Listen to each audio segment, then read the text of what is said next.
माझं सोलापूर न्यूजमध्ये आपल्या सगळ्यांचं स्वागत। उजनी धरण झाल्यापासून 44 वर्षांमध्ये पहिल्यांदाच धरणातील पाणीसाठा -60% जाणार आहे। सध्या सोलापूर शहरासाठी भीमा नदीतून पाणी सोडण्यात आले असून ते पाणी आज सोमवारी बंद होईल। त्यावेळी धरणातील साठा उणे 58% होणार आहे। पावसाळा सुरू होण्याआधी आणखी 1 महिन्याचा अवधी असून तोपर्यंत धरणातील पाणीसाठा उणे 63 ते 65% खोलवर जाईल, अशी माहिती जलसंपदाच्या अधिकाऱ्यांनी दिली।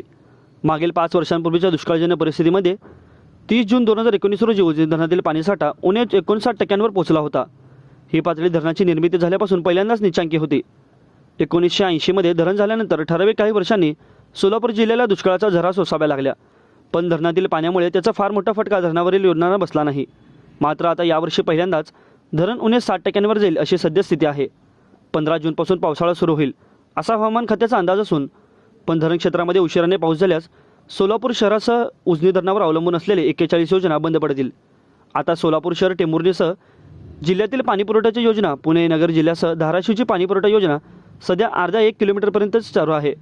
पण धरणाची पातळी आणखी खालावल्यास त्या योजनांना पूर्ण क्षमतेने पाणी उपसा करण्यास अडचणी निर्माण होतील, असेही अधिकाऱ्यांनी सांगितले।